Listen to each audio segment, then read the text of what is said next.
trying to muddle through. See them wiping their eyes in the rear view, like black hole sun in the sky. Why the fuck won't you come when I need you? Well, this moment in time is as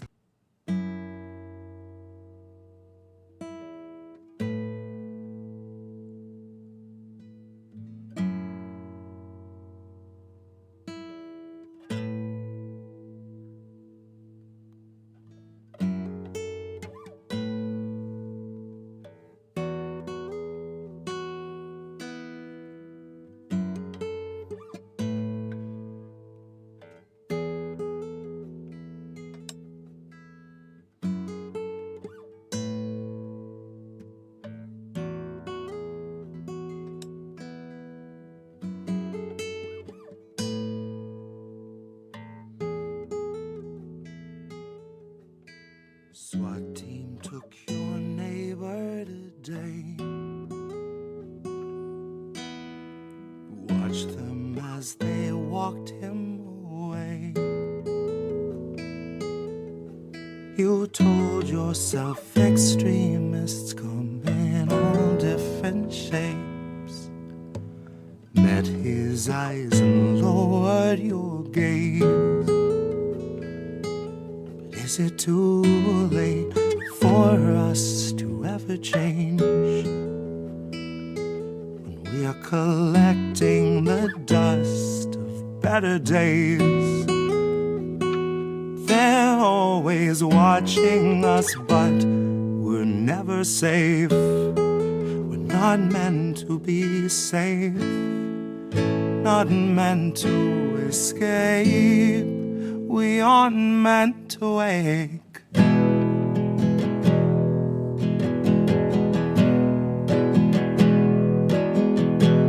Sheriff stopped your daughter today. Pepper sprayed her twice in the face. He must have had good reason if he'd treat her that way. At least that's what they've taught you to say. But is it too late for us to ever change? Once we're collecting the dust of better days, they're always watching us, but we're never safe.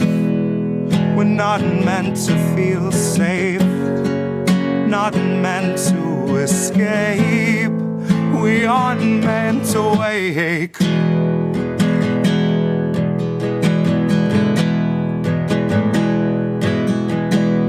Feds arrived and had you detained. Said you'd made some posts they want changed. Tased you till you felt like you'd forgotten your name, or life before they had you contained. Life before they had you contained.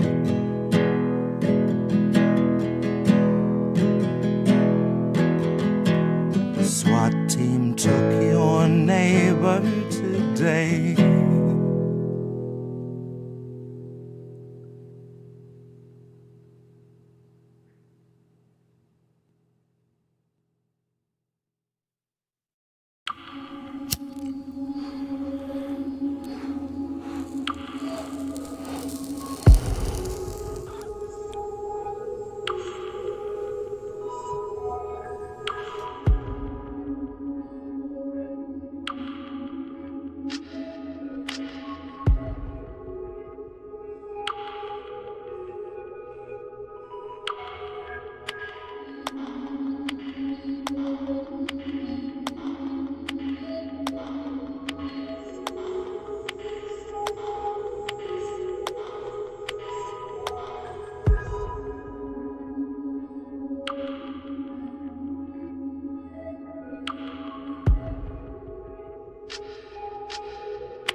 I'll do a 10-year retrospective on the grift, like live from the black site. I'll have hair to my knees, missing half a dozen teeth, singing Kiss from a Mag Light. And I'll say, welcome to the stream. It's been 15 years since I talked to you last night. 'Cause when my cap's tight, I serve about a month a minute in this meta prison half-life. Smell-o-vision last rites, soldered in the synapse. Every breath's an hour long, confined inside the time-lapse. Fourth wall crumbling, then suddenly the mimes laugh, reach in their Invisibox for lithium to Minecraft. Congress needs a cobalt fix, child workers, open pits, who pluck your precious metals out with cracked and bloody fingertips. Couple minutes break to go and take some muddy river sips. CNN says, smile, kid, and edits out his splitting lip. So if a tree falls in the forest, did it really make a chorus if no human heard the timbers rip? And by that token, would we ever offer aid to any nation we've enslaved by way of business trip?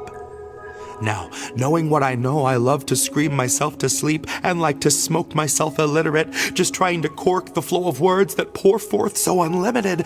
But something in me knows I'll never want for inspiration in the land of politicians making millions off carcinogens. So let me break it down for all you suits and all you synergists, and then I'd like to circle back in terms that you can simmer with. Corporate worms and CEOs are feasting on the dinner guests. Oil peaked, and so to speak, it didn't pique our interest. Leaders eat their promised words, then smile back all winter fresh. They smile like recruitment ads. They smile like the noose is prepped. Smile like a whistleblower strolled into the intercept. Editors start licking lips, Klippenstein with bated breath. Bet they're gonna burn them till there's not a trace of embers left. Send them out to sea like TYT when half their members left. Democrats are warning you there's only one November left. And it's crucial that you re-elect the rack on which the renters stretched. Past their means, past their seams, past their need to genuflect before whatever senator they meet that hasn't hemorrhaged yet, whose fondest memories all involve a charter trip upon an Epstein jet. Lesser evil voting still means evil's all you'll ever get, and might be all that we deserve. We've let them leech our labors and unravel all our worth. We can call ourselves constituents, but we know who they serve, and it is nothing of this fucking earth.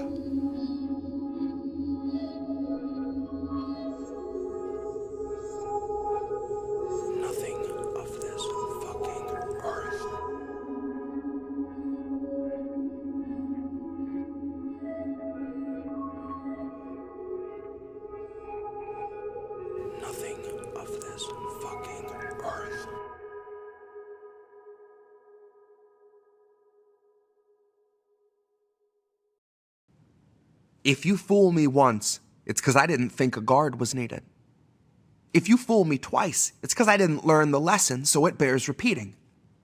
If you try the same play 3 times running, it's because you know what's coming, and you didn't come to lead, you came to purposefully be misleading. Democracy is dry, it's been a century bleeding. The husk is gaping open to the sky, out in the field where all the sheep just keep on circling and worrying and bleeding.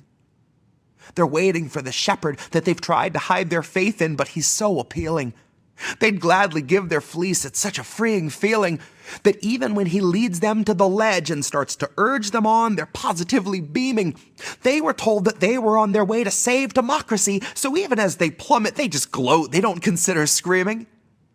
And halfway up the cliff, the shepherd's cozy little mittens wrap around the staff of shattered human. He shows the gentle grin that used to stir your inner spark, and he says, not me, us, as he gestures to the oligarchs. He knows that if he runs, they're gonna stop him like a stolen car. And he'll easily surrender, 'cause it bought a lot of time for laying mines in all the grassroots. Suddenly, the tiniest of movements gets you blown apart. Suddenly, you're in a play that's set on an election day, and voting for the fire, unaware you're playing Joan of Arc. Suddenly, the shepherd pulls the rug and slips a hood across your clueless mug, and everything goes zero dark. I'm gonna warn you once more before it's 2024 and you fuck around and find out who your heroes are. To take a step back from the herd and you'll learn that you can spot who all the shearers are. If you really want to know the product that they're selling, I can take you where the mirrors are. If you think your voice is finally ready, I can tell you where the lyrics are. I hid them in a box I had to bury neath the cobble when they carpet bombed the promenade and raided all the street bazaars.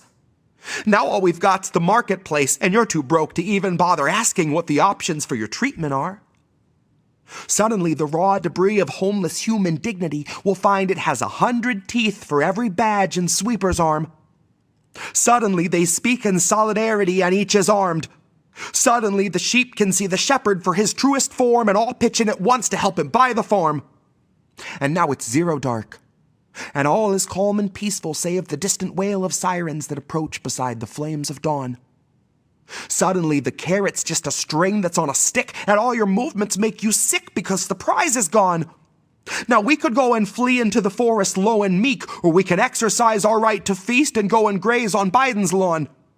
'Cause he's been sowing seeds that seep a toxin out to sap a bit from each of us and keep on leaching decades after Biden's gone. So regardless who they summon out of hell to come and do the job, it will not feel like Biden's gone. But in that time of hopelessness, you cannot trust the shepherd when he once again comes asking you to humor him his siren song. And it's cute that you can innocently, honestly assume that's just a symptom of a system that was wired wrong, and not the standard feature, basic function, primary objective of a mass hypnosis firebomb. You don't need to know the words to cry along. Someday it'll hit you like an officer who pistol whipped their ride along.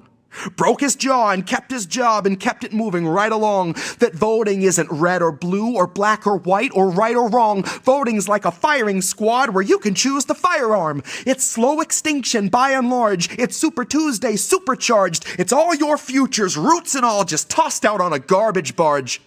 It's everybody dropping out to push the biggest oligarch. It's everybody voting fire, registered as Joan of Arc. Good morning, Sunday morning.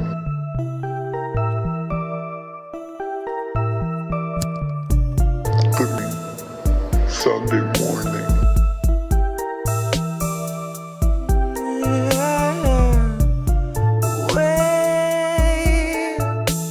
We're 40 Sunday mornings out from normal, and the world is not the same.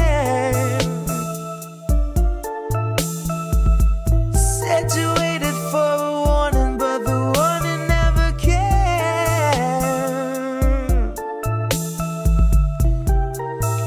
Don't shine a light in my face.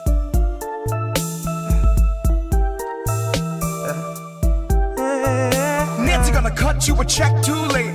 2 years after your funeral's paid, 2 years after the grave, she'll be a little stronger for all of the dollars she saved. Watching you wake, watching you cling to your family slipping away.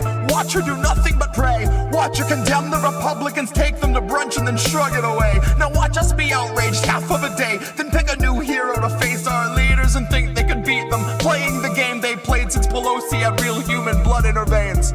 They're all one and the same, sold off stocks and they all maintain that the risk was benign and the virus was tame. Flash forward and 40 Sunday mornings fade, 250,000 people in its wake, and the cruise ship sailed today. So motherfucker, don't shine a light in my face. Wait. Good morning, Sunday morning. Good morning, Wait. Sunday morning. Wait. We're 40 Sunday mornings out from normal, and the world is not the same. Said you waited for a warning, but the warning never came.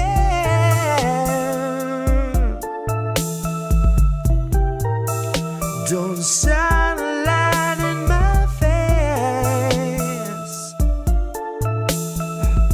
Said you waited for a warning, but the warning never.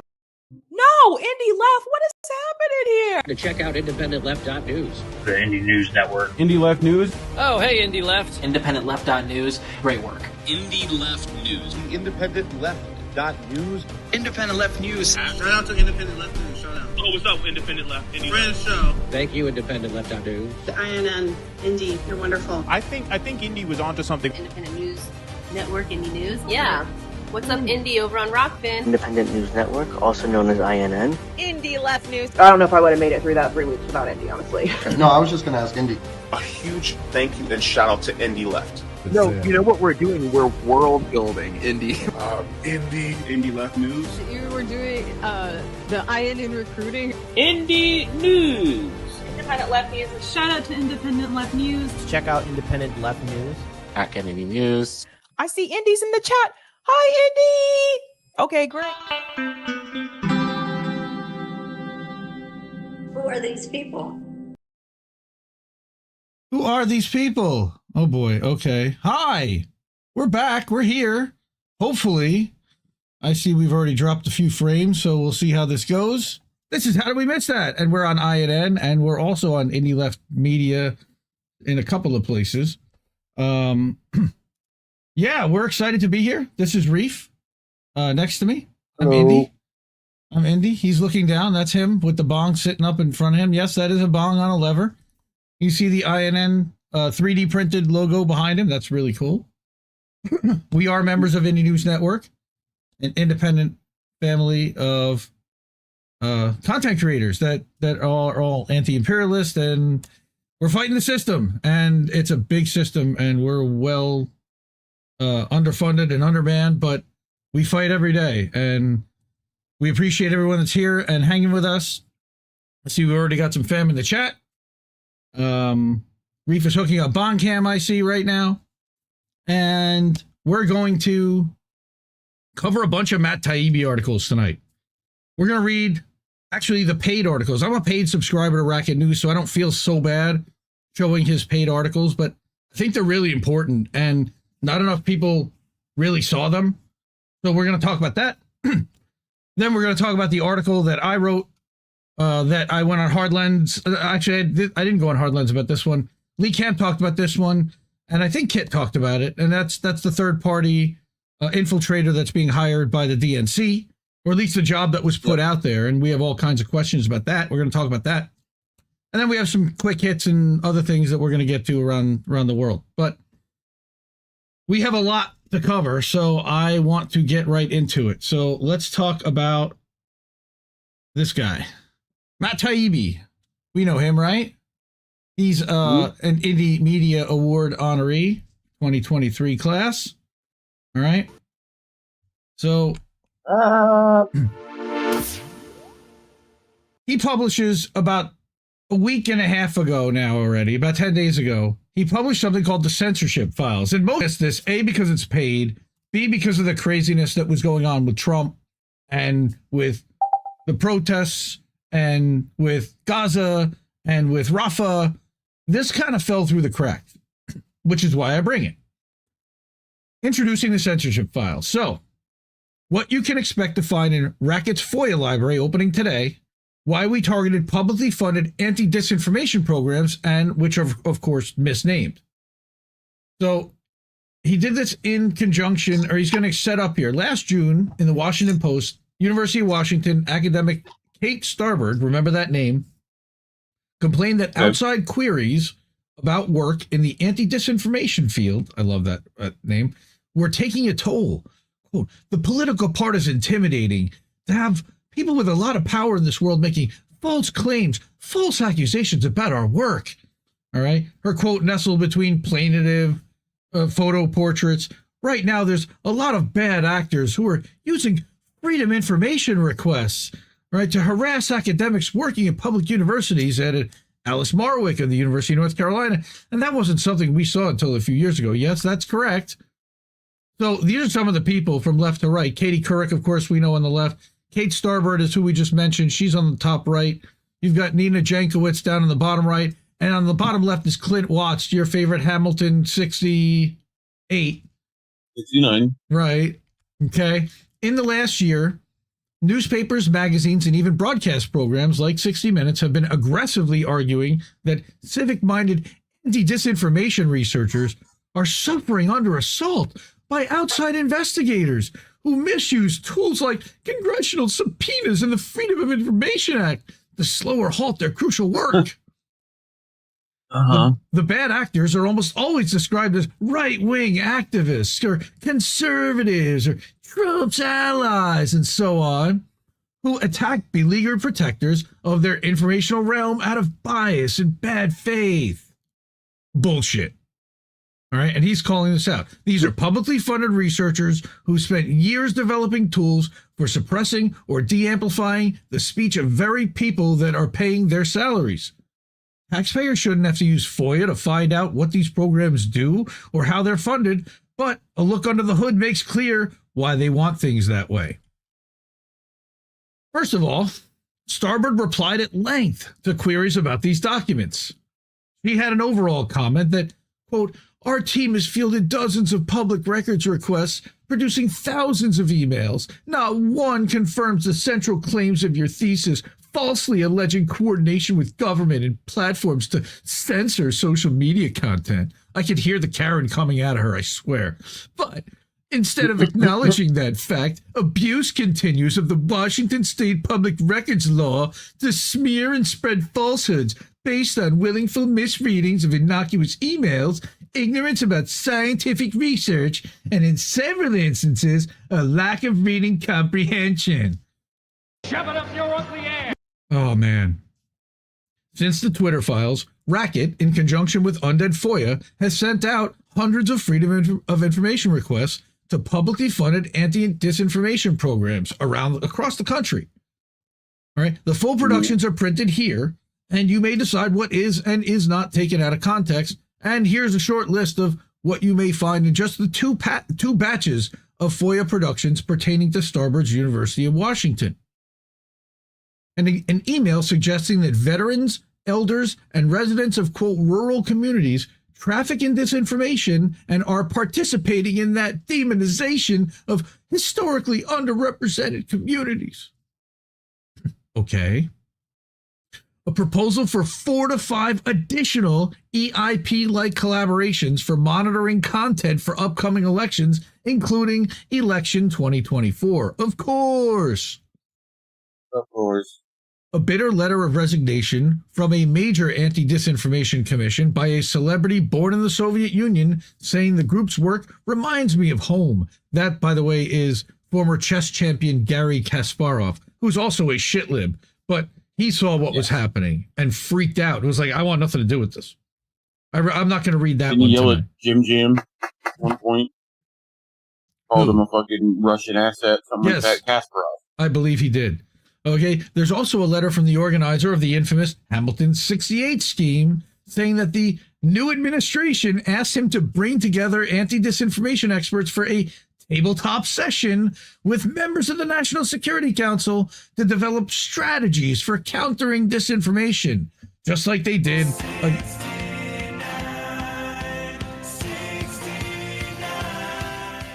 Just like they did against, the Hunter Biden laptop, and just like they did against Russiagate. All right, they put these tabletop exercises together, and we're going to talk about tabletop exercises tonight too. All right, there's also a letter from. What? Go ahead. We roll dice. We, figure out who has initiative. You know what I mean? Something like that. Get the measuring tapes out. So put the little dioramas down and whatnot. Something like that. But there's also a letter from Starboard saying, we don't have a lot of evidence about what works, adding that there is little to suggest that tactics like labeling, pre-bunking, remember Ursula von der Leyen was talking about that this week, media literacy training, or otherwise leveraging digital pathways can change minds. You'll find her comment about the letter in a coming article, which we're going to have tonight. Precognition bunking. Oh, yeah. It's pre-thought crime. Absolutely.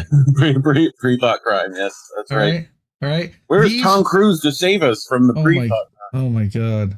Mm. Well. Save me, Tom Cruise. Yeah, well, that. Help me, Tom Cruise!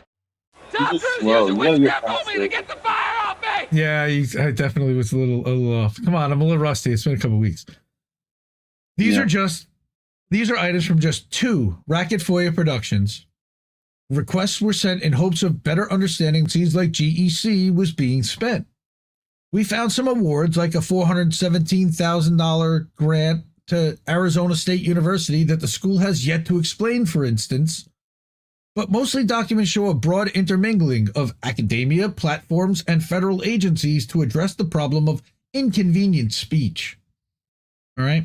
There is no such academic discipline as disinformation studies, or worse, critical disinformation studies, right? There do not exist experts who've been trained to determine what is and is not a fact across a global set of all things, from epidemiology to voting machine mechanics to war in Ukraine or Gaza or J6 or Hunter Biden's laptop, except me. But that's another story for another day.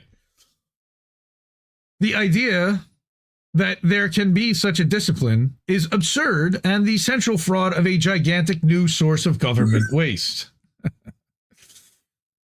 These are not anti-disinformation programs. They're censorship technology programs and should be identified as such. Thank you, Matt. What universities, federal agencies, and civil society groups are doing when claiming to research disinformation is developing methods for analysis, detection, and suppression of politically inconvenient content. The tell that this is their real purpose is that political orthodoxy can be managed by machine, but of course, truth in the philosophical sense, or even truth in the far lesser journalistic sense, cannot. Because two people can see things completely different angles. I'm adding my own context and see different truth. A panel of the world's best journalists would struggle to quickly determine whether or not a vaccine is safe and effective, but an agency like the CDC can easily decide its official vaccine policy, only because it's paid off by the pharma industry, Matt. I wish you'd said that. Safe and effective. It's very safe and effective. Very safe and effective. My heart swells at the thought of getting another one.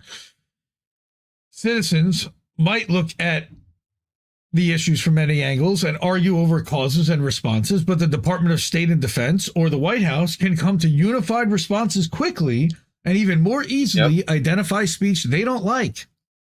Because of the First Amendment, they can't clean out that content themselves, but federally funded middlemen organizations still can, at least for the moment.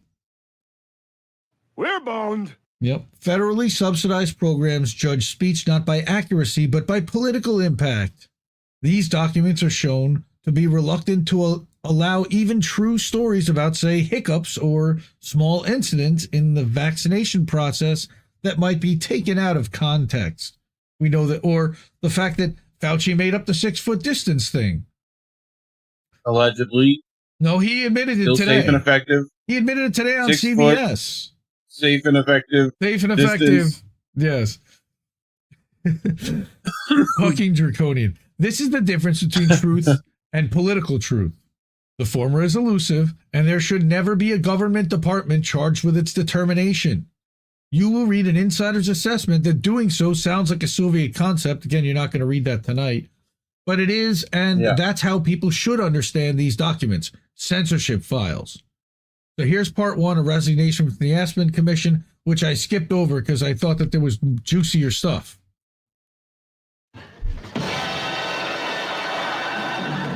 Nobody expects the Spanish Inquisition.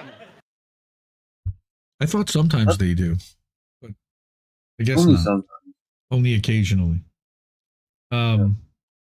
Yeah, so this is fun.